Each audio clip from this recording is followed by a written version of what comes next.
అంటే మన చేనేత సమస్యల గురించి తెలుసుకొని మన చేనేత పరిశ్రమకి న్యాయం జరగాలి, న్యాయం జరిగే చేనేత అట్లాగే వచ్చినందుకు సంతోషిస్తున్నాం. ఇక్కడ మనకి కావాల్సిన చేనేత పరిశ్రమ కొంచెం మనలో కొంచెం ప్రభుత్వ పథకాలు ఏవైతే ఉన్నాయో దాని గురించి మాట్లాడాల్సిందిగా చెబుతున్నాము. అదేవిధంగా ఈ క్లస్టర్ అనేది ఉంటుంది, చేనేత క్లస్టర్ కావాలని గొప్పదని దాని గురించి ఆలోచిస్తున్నారు. అదే కాకుండా ఇంకా కొంతమంది ప్రభుత్వపరంగా కూడా కావాలని కోరుతున్నారు. అదేవిధంగా కొంత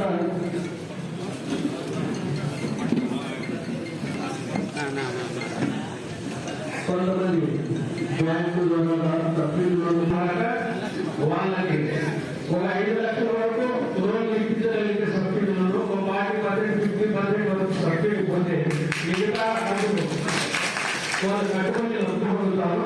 ఈ క్లస్టర్ అనేది వాస్తవంగా కొంతమంది గుర్తులు తీసుకొని వాళ్ళ నుంచి లబ్ధి పొందడానికి ప్రయత్నిస్తారే తప్ప దానికి మనకి తెలియదు. ఈ చిన్న మొక్కలను బ్యాంకుల్లో లోన్ ఇప్పిస్తే ఖచ్చితంగా 100% కొంత బాగుండేదానికి అవకాశం ఉంటుంది. ఇది నాకు తెలుసు సహాయము. మాట్లాడితే దూరంలో కొంచెం మాట్లాడారు. కాకపోతే ప్రపంచవ్యాప్తంగా టెక్నాలజీ బాగా పెరిగిపోయింది. ఇది చిన్న విషయాలన్నిటికీ బాగా పెరిగింది. నేను చదువుకునే రోజుల్లో టైప్ రైటింగ్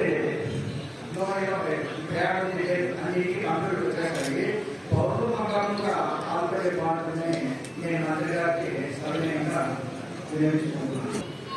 ముఖ్యంగా మన పిల్లల మన అత్తగారు అయినటువంటి మన శాఖ మంత్రి గారు మనమందరూ చేసుకున్న అదృష్టం. ఒక మాట ఏమంటే ముందు మేమంతా చేతి మగ్గాల్లో పనిచేసేవాళ్ళం. దాదాపుగా 1000 సంఖ్యలో మగ్గాలు ఉండేవి హ్యాండ్లూమ్స్. తర్వాత కొద్ది రోజుల తర్వాత జరుగుతా హ్యాండ్లూమ్స్ అన్ని గిట్టుబాటు ధర లేక చాలా ఇబ్బంది పడి పవర్లూమ్స్ తెచ్చాము. నాడు చేనేతలో ఉన్న వాళ్ళే ఈరోజు పవర్లూమ్స్లో ఉన్నారు. అందుకోసమని వాళ్ళతో పాటు మాకు కూడా ఏదైనా సాయం చేయవలసిందిగా అత్తగారిని మరీ కోరుకుంటున్నాం. నేను చేసేటప్పుడు 3 మండలాలు కాబట్టి 3 మండలాల తర్వాత రేపు తర్వాత ధ్యానం ఉంది. ధ్యానం తర్వాత భవనం ఉంది. తర్వాత ఇటువంటి ధర లేక సరుకు లేక నానా ఇబ్బందులు పడుతున్నారు. వారిని ఎక్కువ యువతిగా నంది గారిని కోరుతున్నాను. ఈరోజు చేనేత ఆత్మీయ సమ్మేళన కార్యక్రమం జరుపుకుంటున్నాం. ఎందుకు ఈ ఆత్మీయ సమ్మేళనం ఎందుకంటే చేనేత కార్మికులు ఎన్ని ఏళ్ళ నుంచి పోతానే ఉంది, పైకి వచ్చే వారు కనపడలేదు. కాబట్టి మన గౌరవనీయులు సొంతంగా గారు ఆ శాఖకు మంత్రిగా ఉన్నారు. కాబట్టి మనమంతా ఆమెకు విన్నవించి ఆ కోరికలు తీర్చుకోవాల్సిందిగా కోరుకుందాం. సభ పెట్టారు. కాబట్టి ఈ రోజు 24,000, 24,000, 24,000 10 మందికి ఇచ్చి 50 మందికి ఎక్కిపోయాయి.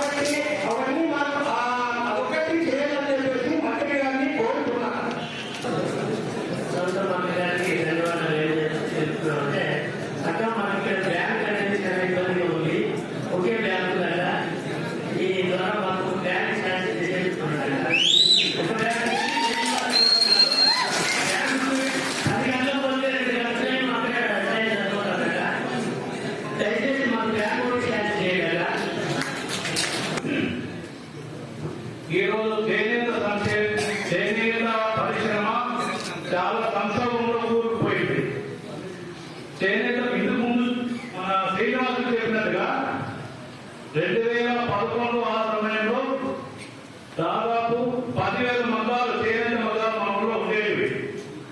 దానికి గిట్టుబాటు ధరలు లేక ఆ చేనేత వ్యవస్థ సంక్షేమంలో కూరుకుపోయి అవన్నీ వెళ్ళిపోయినాయి. దాంతో పాటే మేమంతా చేనేత కార్మికులు ఎవరైతే ఉన్నారో ఈ రోజు పౌరం అందరూ తరలి చేసుకున్నాం. దాన్ని కూడా ఈరోజు చాలా సంక్షేమంలో కూలిపోతుంది. దానికి రావాల్సిన లోన్లు చేసినాం మేము.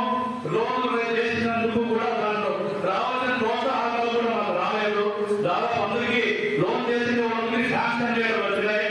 ఆ శాంక్షన్ చేయడంలో మాకు సబ్సిడీ కేటాయించినారు, అది రాలేదు. మాకు అత్తగారికి సమయంగా వినియోగించుకుంటున్నాము. ఆ ప్రోత్సాహాలు మాకు ఇప్పించి మమ్మల్ని ఆదుకోవాల్సిందిగా మరీ కోరుతున్నాం. ఇందులో భాగంగా చేనేత కార్మికులకు సంబంధించి మీకు నేనున్నా మీ బాధలు ఏంటో చెప్పండి, ముఖాముఖిగా మీ సమస్యలని వింటానని చెప్పేసి ఈ రోజు ఈ కార్యక్రమానికి రావడం జరిగింది. ఇందులో భాగంగా ఈ రోజు ఏర్పాటు చేసిన సమస్యలు కొన్ని మేజర్ సమస్యలు ఉన్నాయి మా చేనేత కార్మికులకు సంబంధించి. గత ప్రభుత్వంలో తీసుకున్నట్లయితే చేనేత కార్మికులకి దాదాపుగా ఇదే పట్టణంలో 1365 మందికి బుక్కులు ఇచ్చి అందుకున్నారు. నెల నెల కూడా సబ్సిడీ ఇచ్చేవాళ్ళ. వైసీపీ గవర్నమెంట్ వచ్చిన తర్వాత అనర్హులైనటువంటి వ్యక్తులను అందులో చేర్చి అర్హులైనటువంటి అందరినీ పక్కన పెట్టి కేవలం 200 నుంచి 250 మాత్రమే ఆ బుక్కులకి డబ్బులు ఇవ్వడం జరిగింది. నేతన్న పత్రం ద్వారా మిగతా వాళ్ళంతా కూడా అన్యాయం అయిపోవడం జరిగింది. నిజంగా ఎవరైతే కార్మికులు ఉన్నారో వాళ్ళందరూ కూడా అన్యాయం అయిపోవడం జరిగింది. సో దీనిపైన కొంచెం గట్టిగా దృష్టి పెట్టి ఎవరైతే నిజంగా చేనేత కార్మికులు ఉన్నారో వాళ్ళందరూ కూడా ఈ లబ్ధి చేకూర్చే విధంగా మీరు మాకి మంచి చేస్తారని చెప్పేసి సభ్యులంగా కోరుకుంటున్నాం. ఇందులో భాగంగా సోమందేపల్లి ఇంత పెద్ద ఊరైనప్పటికీ ఇంతమంది చేనేత కార్మికులు ఉన్నప్పటికీ హ్యాండ్లూమ్ క్లస్టర్ అనేది సోమందేపల్లికి లేదక్క. దయచేసి హ్యాండ్లూమ్ క్లస్టర్ మీ ద్వారానే ఒక కమిటీ వేయించి ఆ కమిటీ ద్వారానే అవకతవకలు జరుపుకోకుండా కమిటీ ద్వారానే ప్రతి కార్యక్రమం కూడా ప్రతి ఒక్క పథకం గవర్నమెంట్ నుంచి వచ్చే ప్రతి పథకం కూడా డైరెక్ట్ గా ఎవరైతే అర్హులు ఉన్నారో వాళ్ళని మాత్రమే వచ్చే విధంగా మీరు కృషి చేయాలని చెప్పి కోరుకుంటున్నాం. భావంతో మమ్మల్ని మళ్ళీ ఈ ఊరికి వచ్చి ఆ రోజు కూడా మమ్మల్ని చెప్పింది మనకు కావాల్సింది ఒకటే కోరిక, మా చేనేత మా కులస్తులందరికీ న్యాయం చేయాలని అడుగు జరుగుతున్నాను. నేను మా వాళ్ళు ఏదో దూరం కానీ మా వాళ్ళు రావాలా ఖచ్చితంగా చేయాలా నేను అడుగులేదు. ఇంకొకటి మా లోన్ కారణం లోనే కాదు ఇంగ్లీష్లో కూడా మా ఊరికి చేనేత కార్మికులకి ఎవరికి కూడా చాలా మంది ఇచ్చేయలేదు. ఈ రోజు కూడా చాలా మంది ఇబ్బంది పడుతున్నారు. కావాలంటే ఇక్కడ ఉండేవాళ్ళు మా కార్యకర్తలు ఉన్నారు, నాయకులు కూడా ఉన్నారు, చాలా మంది బాధపడతారు.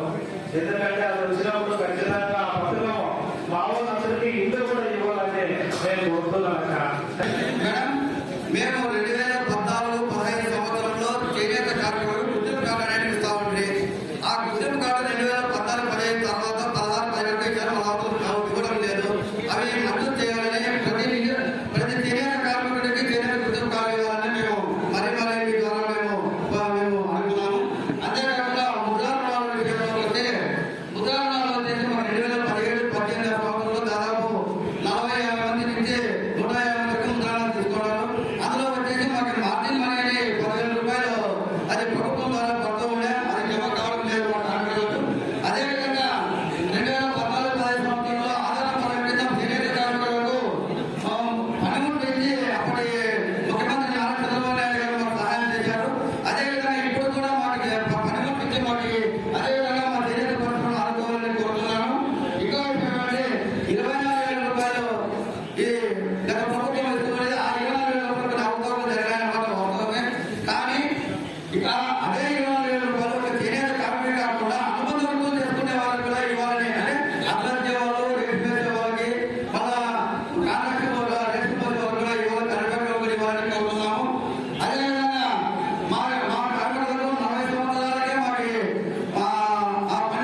చిన్న డిజైన్లు కొన్ని ఉన్నాయా మీకు తెలిసారు, మీకు ఆ లెటర్లో కనపరిచాను. టీటీడీ దేవస్థానం ద్వారా చిన్న పనులలో 45 పనుల నుంచి కూడా ఆ ఎంట్రన్స్ నామాలు కానీ, జై శ్రీరామ్ అనే నామాలు కానీ, జై సాయిరామ్ అనే డిజైన్ మాత్రం తయారు చేసి మీకు కొన్ని సొసైటీ ద్వారా మీరు మా ఊరు గ్రామానికి కూడా అట్లాంటివి లబ్ధి చేకూరిస్తే చిన్న మన 40-50 కూడా మీకు డిజైన్ చూపిస్తారు కదా. ఈ డిజైన్ ఈజీగా మనం మగ్గుబోలు తయారు చేయించండి. ఈ ఆర్డర్ మీద పీస్ మనకి సార్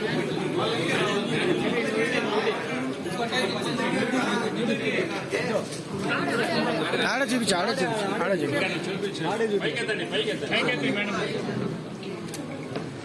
ఇది 13 రకాలైనటువంటి పేరు,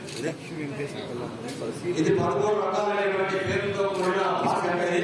తెలుగు ఉంటుంది, హిందీ ఉంది, సంస్కృతం ఉంది, ఇంగ్లీష్ జై శ్రీరామ్ అనే భాషతో రామాయణం అంతా ఇక్కడ పాటలో చెక్కడం జరిగింది. ఇట్లా చిన్న పీసులు ఈ మొత్తంలో చాలా మంది 100 మంది ఇచ్చినా కూడా ఆ పౌరులు పక్కన చేతుల కూడా మనం కాపాడే విధంగా తయారు చేయొచ్చు. కాబట్టి మీ టీటీడీ బోర్డుతో కానీ, శ్రీశైలం బోర్డుతో కానీ, దేవస్థానం అదే నరసింహ సభతో కానీ ఇట్లాంటి ఆర్డర్ తెప్పించి చిన్న వాటి 2000 వాళ్ళు బతుకోగలరు రోజుకి. కాబట్టి ఇలా స్కీమ్ ద్వారా కూడా మా చేయడం మమ్మల్ని కాపాడుతారనే ఉద్దేశంతో కనుక దాని చిన్న పెద్ద బడ్జెట్ కాకుండా చిన్న బడ్జెట్ గా తయారు చేసుకుంటారు. కాకపోతే మా case TTD board, Srisailam board, దాని నరసింహ అలాంటి కొన్ని ఆరోగ్య మగ్గాలను యోగానిపిస్తే చిన్న ఫ్యాక్టరీ మీద ఆధారపడుతూ ఒకరి మీద ఆధారపడకుండా తన కాళ్ళ మీద తను నిలబడే శక్తి కూడా ఉంటుందని మీకు తెలియజేస్తున్నాను.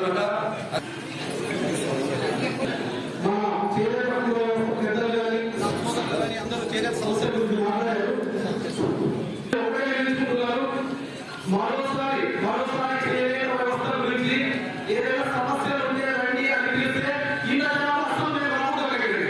అలాంటి సమస్యలన్నీ మీరు తీర్చారు. ఎందుకంటే నేను ఎందుకు చెప్తున్నానంటే మా గతంలో కూడా జనసేన పార్టీ తరఫున మేము పవన్ కళ్యాణ్ గారికి చేనేత వ్యవస్థ గురించి ఏ సమస్యలు ఉన్నాయో అన్ని తెలియజేయడం జరిగింది. ఇప్పుడు మా అదృష్టం ఏమంటే మా జిల్లాకు సంబంధించిన, మా నియోజకవర్గానికి సంబంధించిన ఒక ఎమ్మెల్యే గారు మా శాఖ మంత్రిగా రావడం మా ఎంతో అదృష్టం జరుగుతాడు. కాబట్టి మీతో మరీ నిర్వహించుకుంటున్నాం. మరొకసారి మీరు విజిట్ ఇచ్చినప్పుడు చేనేత సమస్యలు ఏవైతే ఉన్నాయా అని అడిగితే ఇక్కడ ఏ చేనేత కార్మికులు కూడా అమ్మా ఈ సమస్యలు ఉన్నాయి అని రాకుండా మీరు పనిచేస్తారని ఆలోచిస్తున్నారు. ఇంకో ముఖ్యమైన విషయం ఏంటంటే ఇక్కడ చేనేత కార్మికులు అంటారు. దయచేసి ఆ పదాన్ని మర్చిపోండి. చేనేత కళాకారులు, ఎందుకంటే ఎంతో సృజనాత్మకంగా ఎంతో నైపుణ్యంతో మనం పనిచేస్తాం. కాబట్టి అందరూ చేనేత కళాకారులకు సంబంధించినవి ఏవైతే సమస్యలు ఉన్నాయో ప్రతి ఒక్కటి అక్కడ దృష్టికి తీసుకెళ్తాం. అవన్నీ పరిష్కరిస్తామని ఆశిస్తున్నాం. జై హింద్. కోరుతున్నాం. ఇంకొకటి చేనేత కార్మికులకి నిజంగా పని చేసే వాళ్ళకి ఎవరికి ఏమి లేవు. నిజంగా పనిచేసే ఎవరైతే కష్టపడి పనిచేసేవాళ్ళు లేక కార్మికులు చాలా మంది ఇబ్బంది పడుతున్నారు. వారికి ఇల్లు మంజూరు చేసి చేనేత కార్మికులకి చేయడానికి కోరుతున్నాం. ఇంతవరకు చేనేత గురించి అందరూ కూడా మంచి విషయాలు అక్కగారికి తెలియజేశారు. నేను కూడా చేనేతలో 10 సంవత్సరాల వయసు నుంచే చేనేత వృత్తిలో ఒకసారి 40 సంవత్సరాలు చేనేతలో ఉన్నాను. తర్వాత ఇప్పుడు తెలుగుదేశం పార్టీ కూడా 1991 నుంచి కార్యకర్తగా పనిచేశాను. ఇక్కడ ఉన్నటువంటి నాయకులైతే ఉన్నాం. గడిచిన 5 సంవత్సరాల్లో ఎన్నో ఊహలు, ఎన్నో మార్పులు, ఎన్నెన్నో మేము ఊహించుకున్నాం. ఒక్క ఛాన్స్ అని ఆ ఒక్క ఛాన్స్ అని మిగిలిపోయింది. ఈ రోజు మన తెలుగుదేశం పార్టీ తరఫున ఒక్క ఛాన్స్ కాదు అనేక ఛాన్స్లు వస్తాయనే ఆశతో మేము ఇక్కడికి వచ్చాము. ఆ ఆశలో మాకు చేనేత రంగంలో అనేక విషయాల్లో మేము వెనుకబడి ఉన్నాము. ఆ వెనుకలో తాకంలో పడి కూడా ఉన్నామట. ఇక్కడ ప్రతి ఒక్కరు వచ్చారు. ప్రతి ఒక్కరిలో కూడా ఒక్కొక్కరికి దాదాపు అన్ని చూపినప్పుడే ఒక 5 లక్షల బ్యాంకులో లోన్ సబ్సిడీ మాకి ఇప్పించినట్లయితే చాలా మంది మేము దాన్ని రెడ్యూస్ చేసుకునే మార్గం మేము వెళ్తాము. సంక్షేమం అనే చంద్రబాబు నాయుడు అడుగుదలలో మేము నడవాలనుకుంటున్నామట.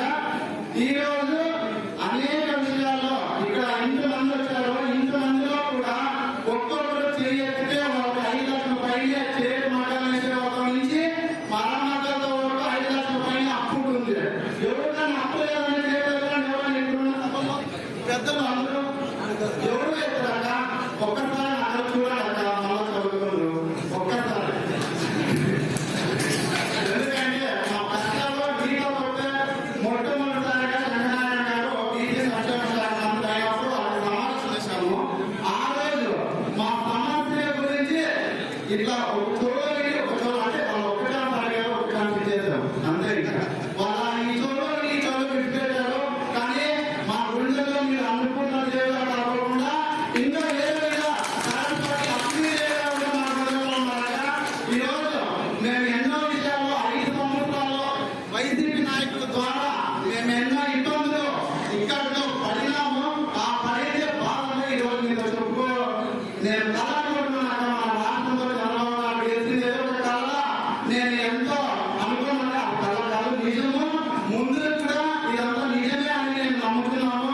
మా కార్యకర్తలందరూ కూడా నాయకులందరూ కూడా మాకి ప్రజలకి మధ్యతరగతి వాళ్ళకు కూడా సపోర్ట్ గా ఉన్నారు. మాకు ఎన్ని ఇబ్బందులు వచ్చినా కూడా అక్కడ మాకు రోడ్డు ఎంత సహనంగా ఉండేది కూడా మా సమస్యలో మీరు ఒక ఫోన్ ద్వారా తెలియజేస్తున్నందుకు నా హృదయపూర్వక నమస్కారం. ఈ పౌరులంలో అనేక మంది కూలి చేసే వాళ్ళు ఉన్నారు. 20 సంవత్సరాలుగా మకాలు వేస్తున్నారు, 20 ముందు నుంచి మకాలు వేస్తున్నారు. వాళ్ళందరూ కూడా ఇప్పటికీ కూలీలు వెళ్ళగానే ఉన్నారు. ఇది మాత్రం 100% నిజం. కూలీ వాళ్ళగానే ఉన్నారు, ఓనర్లు మాత్రం ఓనర్లుగానే ఉన్నారు.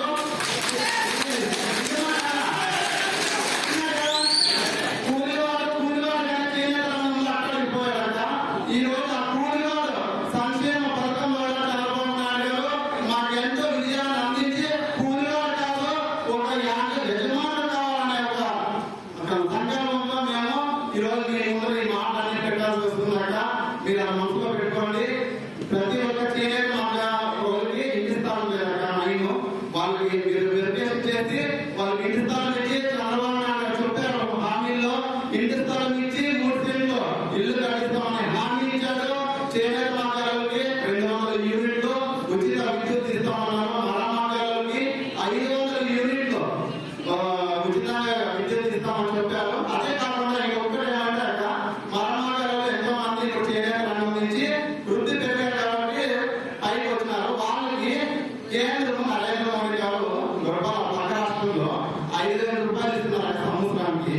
ఒక స్కీమ్ ఉంది. ఆ స్కీమ్ ద్వారా అది గత 5 సంవత్సరాల నుంచే వచ్చింది మన రాష్ట్రంలో. దేశమంతా నరేంద్ర మోడీ అంటే దేశమంతా అమలు చేయాలి. కానీ వైసీపీ నాయకులు మన రాష్ట్రంలో అమలు చేయలేదు.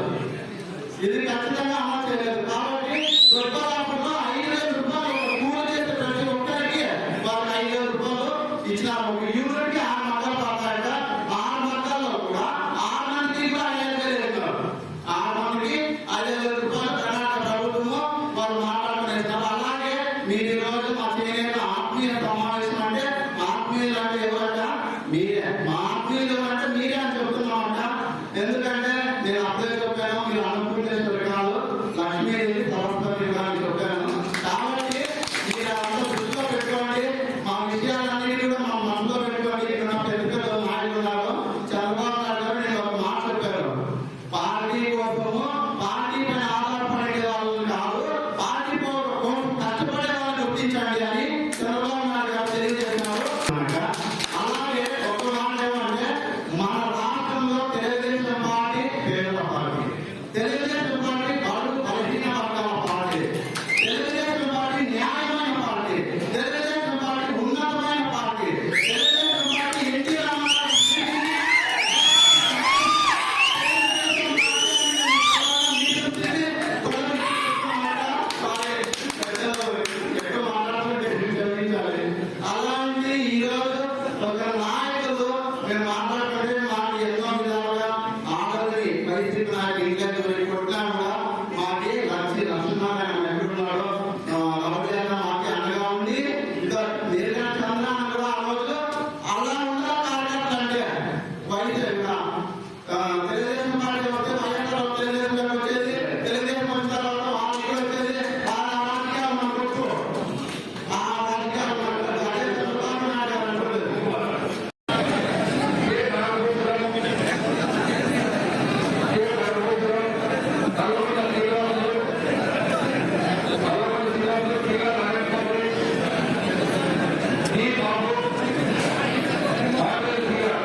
ఒక చీర నేయాలంటే మీకు ఎన్ని రోజులు పడుతుంది? 6 దినాలు ఒక చీర నేయాలంటే గిట్టుబాటు అనేది ఏమి లేదు. వాళ్ళకి గిట్టుబాటు రాకపోతే మన మీద రేటు తక్కువ అడుగుతారు. సొసైటీస్ ఎవరు కొనడం లేదు. సొసైటీ ఏం లేదు. మామూలు ఇక్కడ తీసుకుని ధర్మారం చీర నేస్తే మీరు కొంచెం ఎంత వస్తుంది? ఒక 500 వస్తుంది. అన్ని పెట్టుబడి బండవాళ్ళు ఒక 500 వస్తుంది. మీరు బాగుండాలి అంటే మేము ఏం ఆలోచన బ్యాంకులో లోన్ ఇప్పించేసి రేట్లు తక్కువ చేయాలా. దానికి ఎక్స్పోర్ట్ ఉండాలి. మెయిన్ ఎక్స్పోర్ట్ ఉంటే చీరలకి మనకు అంత అంటే గిట్టుబాటు అవుతుంది. ఎక్స్పోర్ట్ లేకపోతే మన ఇక్కడ ధర్మారం మనం ఎక్కువ పోయే కాయలే కదా. బండవాళ్ళు ఎక్కువ లేవు మన దగ్గర. సబ్సిడీ ముడి సరుకులపై రాయితీ కావాలి. రాయితీ కావాలి. ముడి సరుకుపై రాయితీ కావాలి. ఎక్స్పోర్ట్ ఇవి కొనడానికి మీరు తయారు చేసిన చీరలు ఎక్స్పోర్ట్ కొనేకి ఎక్స్పోర్ట్ కావాలి. ఎక్స్పోర్ట్ అయితే మీకు గిట్టుబాటు ఇంకేం సమస్య మైనది మా చేనేత కార్మికులకన్నా ఎక్కువ శాతం ఉండేది. కానీ అందుబాటులో మీరు అర్థం చేసుకొని కొంచెం గిట్టుబాటు ధర వచ్చే ధర చూడాలా. చీరలు ఎక్స్పోర్ట్ పోయితే మనకి చీరలు కొనేవాళ్ళు వాళ్ళకి బాగుంటుంది కదా. ఈ 5 సంవత్సరాల్లో ఏమి ఇబ్బంది పడ్డారు? చాలా ఇబ్బంది అనుకో. అసలు రేటు అంత విపరీతము. సబ్సిడీ ఇస్తామంటే అది లేదు ఇది లేదు. ఏది ఈ రోజు ఇబ్బంది పడినట్లు ఈ 5 ఏళ్ళలో ఎప్పుడు లేదు చరిత్రలోనే. చాలా ఇబ్బంది అంటే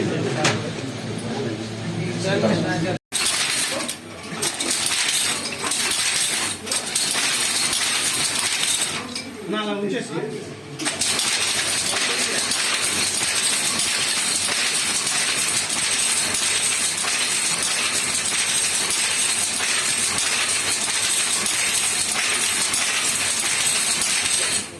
టీచర్ వేయడానికి వీకెండ్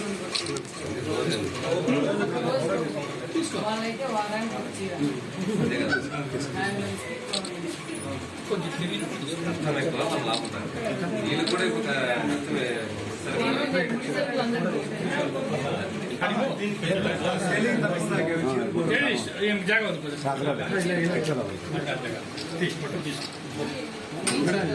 వాళ్ళు ఆడిస్తారు.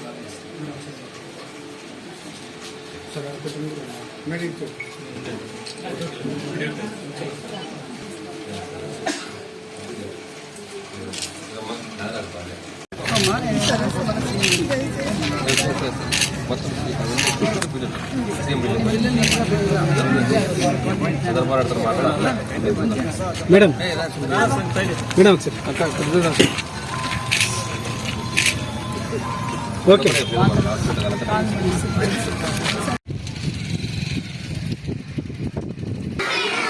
మేడం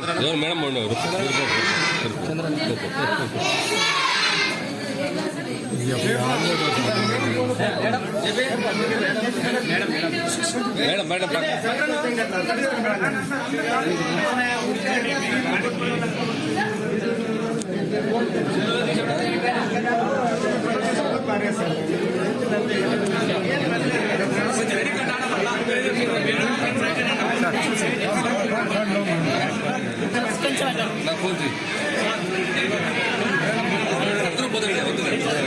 సార్ లేదా సార్ మేడం పోతాడు పక్కన కొంచెం పట్ల మేడం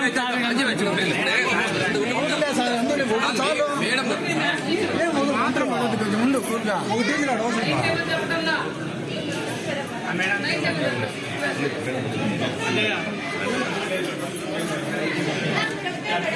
చెప్తారు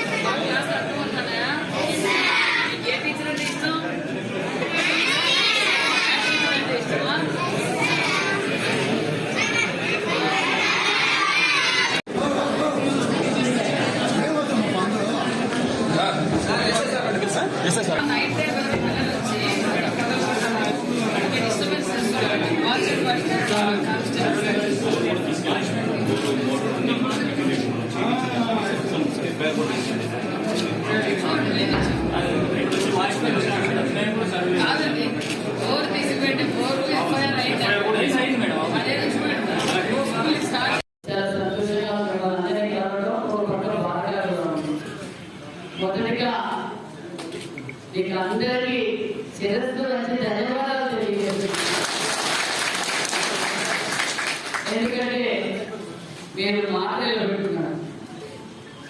టికెట్ నాకు ఇచ్చిన రోజు నుంచి సైతమ్మ మేమంతా నీతో పాటు ఉంటామని అడుగులో అడుగు వేస్తూ సుమంత్రపల్లి టౌనే మీకు భారీ మెజారిటీ ఇస్తామన్నారు.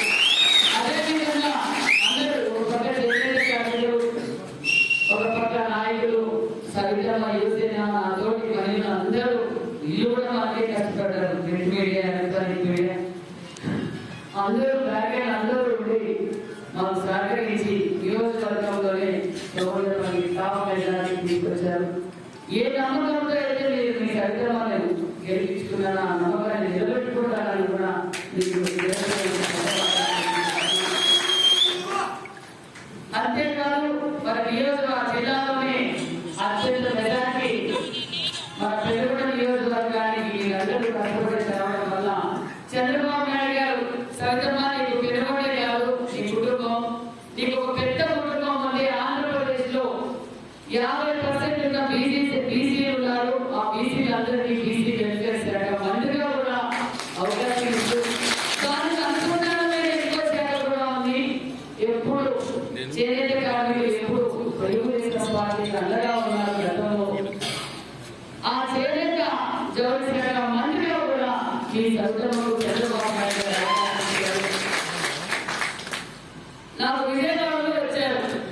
నేను చేనేతల ఆత్మీయ సభ పెట్టడం మేడం నేను రావాలి మాకు డేట్ ఇవ్వాలా అన్నాను. నేను రాను. ఫస్ట్ మా నియోజకవర్గంలో మా చేనేత ఉన్నారు. వాళ్ళతో మొదటి ఆత్మీయ సభ పెట్టిన తర్వాతే మళ్ళీ నేను వేరే ఆత్మీయ సభలకు వస్తాను, సన్మానాలకు వస్తానని చెప్పాను. ఆ ఉద్దేశంతో మన రోజు ఎందుకంటే క్యాబినెట్ 16వ తారీఖు ఉంది. ఆ లోపల మీ అందరితో కూర్చొని నేను కూడా చంద్రబాబు నాయుడు గారికి, లోకేష్ బాబు గారికి, పవన్ కళ్యాణ్ గారికి విషయాలు తెలియజేసుకొని అనుకుంటున్న టైం తీసుకుందామన్నారు. మీరు అక్కడ ఇంకా కొంచెం టైం తీసుకొని పెడతామంటే వద్దు పెట్టేయండి, చాలా సీరియస్ మ్యాటర్ కాబట్టి ఖచ్చితంగా ఈ క్యాబినెట్ లో డిస్కస్ చేయాలా, పెట్టేయండి అని పెట్టేశారు. పిలుపు ఇవ్వగానే నేను అందరూ వచ్చినందుకు కూడా పేరు పేరు నమస్కారాలు కూడా మీకు తెలియజేస్తున్నాను. మనం మీ అందరికీ తెలుసు ఈ 5 సంవత్సరాలు ఈ రాష్ట్రం పరిస్థితి. ఒక్క ఛాన్స్ అని చెప్పి ఈ రాష్ట్రాన్ని ఏ విధంగా భూస్థాపితం చేశారో మీ అందరికీ తెలుసు. ఏ డిపార్ట్మెంట్ చూడాలి పుట్టలు జరుగుతున్నాయి. అధికారులు మమ్మల్ని ట్రాన్స్ఫర్ చేస్తే చాలా అనుకుంటున్నారు. ట్రాన్స్ఫర్ పెట్టుకున్నారు. ఎందుకంటే దీనికి వాళ్ళు జవాబు చెప్పాలి. వాళ్ళ మీద కత్తి పెట్టి వాళ్ళ గొంతు మీద కత్తి పెట్టి వాళ్ళని బెదిరించి పనులు చేశారు. ఈరోజు అధికారులు ఇబ్బంది పడుతున్నారు. ఏ వర్గం చూసినా ముఖ్యంగా మన చేనేత వ్యవస్థ 5 సంవత్సరాల్లో చాలా నిర్వీర్యం అయిపోయి అసలు కొన్ని చోట్లయితే ఆత్మహత్య కూడా చేస్తున్నారు. ఈ 5 సంవత్సరాలు మనందరికీ తెలిసిన విషయం. గత ప్రభుత్వంలో అంటే 14 నుంచి 19లో మనం చేనేత కార్మికులు గౌరవించామా లేదా, దీనికి ఎల్లవేళ అందుబాటులో ఉన్నామా లేదా చెప్పండి. మన చంద్రబాబు నాయుడు గారు ముఖ్యమంత్రులు ఉన్నాము, అన్ని విధాలుగా అందుబాటులో ఉన్నాం. ఇప్పుడు కూడా ఈ 5 సంవత్సరాల్లో మీరు పడిన సమస్యలు మాకు తెలుసు. ఇప్పుడు మీరు కోరుకున్నట్టుగా కూడా ఈ సమస్యలు కూడా క్షుణ్ణంగా పరిశీలించాం. అన్నిటికన్నా ముఖ్యంగా ఏమంటే మన యువకుల మన నేత, మన అందరికీ ప్రియతమ నేత మన లోకేష్ బాబు గారు నిజంగా చేనేత కార్మికుల గురించి పిన్ టు పిన్ ఆయనకి తెలుసు. ఎందుకంటే ఆయన మంగళగిరిలో దగ్గరగా ఉండి అన్ని పరిశీలించి నేను మంత్రిగా ప్రమాణ స్వీకారం చేసిన తర్వాత శ్రాద్ధకి అమ్మా నా చేనేతలు బాధించుకోవాలి, నేను రిప్రజెంట్ బాధ్యతగా పెట్టాను, వాళ్ళందరికీ న్యాయం చేయాలి. మనం వాళ్ళకి చేతులు బాధగా ఉండు, నువ్వు వెళ్ళు కష్టంలోకి వెళ్ళు, యూనిట్ల దగ్గరికి వెళ్ళు, వాళ్ళ సమస్యలు ఏదో తెలుసుకొని నా దృష్టికి తీసుకురా, ఖచ్చితంగా మనం న్యాయం చేద్దామని కూడా చెప్పారు. ఏదైతే మన లోకేష్ బాబు గారు మన మేనిఫెస్టోలో మన చేనేత కార్మికుల గురించి మనం వాగ్దానం చేశాం. గతంలో ఈ 5 సంవత్సరాలు ఒక పక్క జీఎస్టీ, ఒక పక్క కరెంటు బిల్లులు, మున్సిపల్ సబ్సిడీలు, గతంలో మనం ఇచ్చిన సబ్సిడీలు అయితే ఏమీ లేవు, లోన్లు కూడా లేవు. ఇప్పుడే మన సోదరులు అందరూ చెప్పారు ఒక్కొక్కటిగా మనం పరిష్కరిద్దాం. పవర్ బిల్లు కూడా ఖచ్చితంగా ఖచ్చితంగా మరమ్మతులకు మరి ఈ విధంగా 200 యూనిట్లు 500 యూనిట్లు కరెంట్ ఖచ్చితంగా ఉచితంగా ఇవ్వబోతున్నాం. అదేవిధంగా జిఎస్టీ విషయం కూడా ఢిల్లీలో డిస్కషన్ జరుగుతున్నాయి. ఖచ్చితంగా అది కూడా మనకు తగ్గే అవకాశాలు ఉన్నాయి. అంతేకాకుండా ముద్రా లోన్ల ద్వారా గతంలో 2014 నుంచి 19లో లోన్లు వచ్చేది. మళ్ళీ కూడా ఎందుకంటే పెట్టుబడి పనిముట్ల కోసం మనం లోన్లు కూడా ఇవ్వబోతున్నాం. అది కూడా డిస్కషన్ జరిగింది. అంతేకాకుండా మరి ఈ యానంపై సబ్సిడీ గతంలో మనం ఇచ్చేవాళ్ళం, ఇప్పుడు లేదు. అది కూడా మళ్ళీ మనం మొదలు పెట్టాం యానం ద్వారా. ఇక్కడ ఒక సొసైటీ కావాలన్నారు. ఖచ్చితంగా ఆ సొసైటీ కూడా మనం ఏర్పాటు చేస్తాం. అదేవిధంగా ఎగ్జిబిషన్స్ కూడా మరికొన్ని ఎందుకంటే తయారు చేసిన సరుకులు అమ్ముకోవడానికి కూడా ఇబ్బంది పడుతున్నారు. ఎక్స్పోర్ట్స్ దాని గురించి కూడా మాట్లాడుతున్నాం. మనకి సెంట్రల్ లో మంచి అండం ఉంది. ఈరోజు నరేంద్ర మోడీ గారి దగ్గర నుంచి కూడా కొన్ని వెల్ఫేర్ స్కీమ్స్ మనం తెస్తాం. అందుకంటే చేనేత కార్మికులు ఈరోజు ఆంధ్రప్రదేశ్ ఫైనాన్స్ పరిస్థితులు మీకు తెలుసు, చాలా దీనమైన పరిస్థితి. అసలు ఎలా ఉందంటే చంద్రబాబు నాయుడు గారు ఈ రాష్ట్రాన్ని మనం అందరినీ కాపాడుకోవాలని మంచి నిర్ణయం ప్రజలందరూ తీసుకున్నారు కాబట్టి మనం ఈరోజు ఇంత మాట్లాడుతున్నాం. లేకపోతే ఏ కర్ణాటకలో ఏ తెలంగాణలో అక్కడ వదులుకోవాల్సిన పరిస్థితి. ఆ అనుభవంతో చంద్రబాబు నాయుడు గారు మనం ఖచ్చితంగా అందరికీ న్యాయం చేస్తారు. ఎన్డీఏ కూటమిలో మీరు కోరినట్టు ఇక్కడ బ్యాంక్ అడిగారు, ఖచ్చితంగా బ్యాంకు కూడా మనం ఏర్పాటు చేద్దాం. నేను బ్యాంకర్స్ పిలిపించి మాట్లాడి ఇక్కడ ఉన్న టర్నోవర్ ఎక్కువగా ఉంది, ఆ టర్నోవర్ మనకు ఇక్కడ బ్యాంక్ అవసరం. ఖచ్చితంగా బ్యాంకు కూడా చేస్తాం. అదేవిధంగా ఎగ్జిబిషన్స్ ఎక్స్పోర్ట్స్ కూడా అక్కడ ఎగ్జిబిషన్స్ ఎక్కడైతే ప్రోగ్రామ్స్ జరుగుతాయో అక్కడ ఎగ్జిబిషన్స్ కూడా పెట్టాం. సోదరులు మంచి చెప్పారు. చిన్న చిన్న అవర్స్ మేము ఆప్కో ద్వారా తీసుకుంటున్నాం. అది ఆప్కో ద్వారా మన సొసైటీకి ఇస్తాం. త్రూ మీకు ఇవ్వకుండా శ్రీశైలం బోర్డు వాళ్ళతో ఏమో అడిగాము. అది త్రూ మనం సొసైటీ ఏర్పాటు చేస్తే ఆ సొసైటీ ద్వారా మీకు ఆర్డర్ ఇవ్వచ్చు. దాన్ని కూడా నేను పరిగణించుకుని డిస్కస్ చేసి ఆ సమస్య కూడా మనం పరిష్కరిద్దాం. ఇక హౌసింగ్ విషయంగా ముందుతో మాట్లాడి ఎవరైతే అడుగుతున్నారు అన్న చెప్పారు అక్క మా అందరికీ వద్దు, చాలా పేద వాళ్ళకి మాత్రమే ఇవ్వండి అని సోదరులు ప్రపోజ్ చేశారు. ఖచ్చితంగా అది కూడా చేస్తామని కూడా మీకు తెలియజేస్తాం. 3 సెంట్లు అడిగారు. లోకేష్ బాబు గారు గతంలో 3 సెంట్లు అన్నారు. అంచెలంచెలుగా ఒక్కొక్కటి ఖచ్చితంగా మీకు స్థలం కూడా కేటాయిస్తామని కూడా మీకు తెలియజేస్తున్నాం. అంతేకాకుండా పెన్షన్ 50 సంవత్సరాలు పెన్షన్ అది మన వెల్ఫేర్ స్కూల్లో ఆల్రెడీ ఏదైతే మన ముఖ్యమంత్రి గారు ఆ రోజు ఎన్నికల సమయంలో ఏప్రిల్ 1 నుంచి 4,000 పెన్షన్ ఇస్తారన్నారు. ఇంటి వద్దకే 4,000 పెన్షన్ కూడా మనం అందజేసాం. ఖచ్చితంగా దానిలో అందరూ వస్తారు. అంతేకాకుండా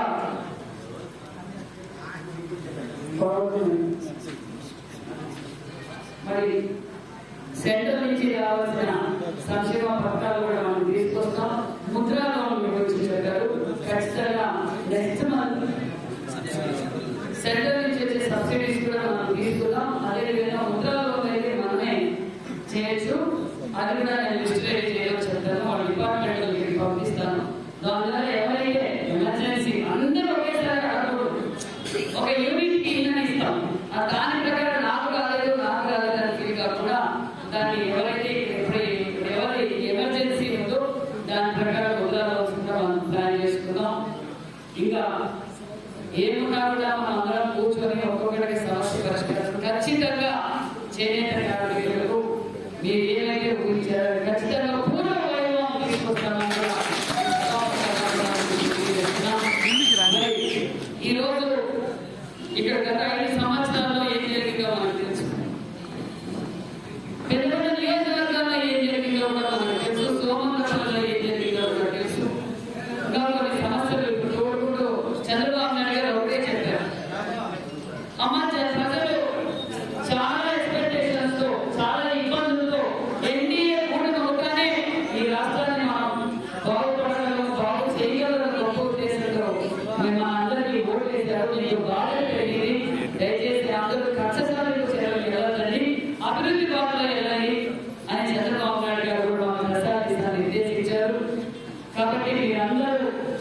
అనుకున్న డిమాండ్స్ అని ఒక్కొక్కటిగా నేను పరిష్కారం చంద్రబాబు నాయుడు గారి దృష్టికి కూడా తీసుకెళ్లి ఖచ్చితంగా ఈ సమస్యలన్నీ మనం పరిష్కారం చేసుకుందాం. అంతేకాకుండా ఈరోజు ఏదైతే మన చంద్రబాబు నాయుడు గారు తొలి సంతకం అన్నారో నిలబెట్టుకున్న ముఖ్యమంత్రి మన చంద్రబాబు నాయుడు గారు చెప్పాలి. 5 సంవత్సరాలుగా ఆ రోజు ఒక్క ఛాన్స్ అని చెప్పారు జగన్మోహన్ రెడ్డి గారు. జగన్ వస్తే జాబ్ వస్తున్నాను, జగన్ వస్తే ఆ ఫ్యాన్ వేసుకోవాల్సిన పరిస్థితి వచ్చింది రాష్ట్రంలో. పిల్లల్ని ఏదో జగన్ వస్తే మెగా వేస్తే అన్నారు, సంవత్సరానికి ఒక క్యాలెండర్ అన్నారు, జాబ్ వస్తాయని చాలా మంది తల్లిదండ్రులు వాళ్ళందరినీ డిఎడ్ చేయించడం, కోచింగ్ సెంటర్లు పంపించడం, ఏదో వాళ్ళ బాధలు అప్పులు చేసుకుని అప్పులు పాలయ్యారు. కానీ జగన్ ఇచ్చింది ఏంటి లేదు, దోచుకోవడం దాచుకోవడం తప్ప మరొకటి చేయలేదు. మరి నా ముఖ్యమంత్రి గారు ఏదైతే మా ఎన్నికల సమయంలో మాట చెప్పారో తొలి సంతకం మెగా చేశారు, 16,357 కోట్లు మనం ఇవ్వబోతున్నాం. అదేవిధంగా మన బీసీ వెల్ఫేర్ తరఫున కూడా ప్రతి ఉమ్మడి గతంలో ఉమ్మడి జిల్లా హెడ్ క్వార్టర్స్ లో మనం కూడా డిఎస్సి కోచింగ్ సెంటర్స్ స్టార్ట్ చేస్తున్నాం. నోటిఫికేషన్ వస్తాయి ప్రతి జిల్లాలో. అదే ఉమ్మడి జిల్లా హెడ్ క్వార్టర్స్ లో ప్రతి చోట కూడా డిఎస్సి కోచింగ్ సెంటర్స్ పెట్టబోతున్నాం. అదే విధంగా బీసీ సపరేట్ కమిషన్ అన్నాం, ఆ రోజు ప్రత్యేక చట్టం అన్నాం, ఆ చట్టం కూడా మనం తేవబోతున్నాం. ఇక్కడ ఏమైపోయిందంటే చేనేత బీసీ రెండు ఒకటే, అంటే రెండు దగ్గర అందరూ మన బీసీలో ఒక పార్ట్ చేనేత కాబట్టి మనం రెండు మన దగ్గరే ఉన్నాయి కాబట్టి మనం ఖచ్చితంగా అందరికీ న్యాయం చేయబోతున్నాం. అదేవిధంగా ఆ రోజు జగన్ ఇసుక మాఫియా ఎక్కడ చేసినా మన కొండల కన్నా ఇసుక కొండలు ఎక్కువ కనిపించేది, ఎక్కడ చూసినా ఇసుక మాఫియా చేసేది. ఈ రోజు సామాన్యమైన ప్రజలు కూడా ఇసుక అందుబాటులో ఉండాలని చంద్రబాబు నాయుడు గారు ఇసుక నీటిని కూడా ఓపెన్ చేశారు. ఉదయం 6 గంటల నుంచి సాయంకాలం 6 గంటల వరకు టన్ను 275 రూపాయల ప్రకారం ప్రజలందరికీ అందుబాటులో ఉండే విధంగా కూడా మనం ఇసుక ఉచిత ఇసుక కూడా ఇవ్వబోతున్నాం. అంతేకాకుండా ఇప్పుడు స్కిల్ డెవలప్మెంట్ ఇక్కడ అవసరం, స్కిల్ ట్రైనింగ్ సెంటర్ కూడా ఇక్కడ కూడా ఏర్పాటు చేస్తాం. మన డిపార్ట్మెంట్ ద్వారా ఇక్కడ స్కిల్ డెవలప్మెంట్ సెంటర్ కూడా మనకు సంబంధించిన జోల్ శాఖ స్కిల్ డెవలప్మెంట్ సెంటర్ కూడా నేను ఒకటి ఓపెన్ చేస్తాము. ఎందుకంటే ఇది అవసరం, కళల గురించి డిజైన్స్ గురించి అవసరం కాబట్టి అది కూడా మనం స్టార్ట్ చేద్దామని కూడా తెలియజేస్తున్నాం. అన్ని అంచెలంచెలుగా మనంతా తెలుగుదేశం ప్రభుత్వానికి మంచి పేరు వచ్చేలా మీరందరూ మీ సైతం సహకరించి మన ఎన్డీఏ కూటమికి అన్ని విధాలా మంచి పేరు రావాలని మీరందరూ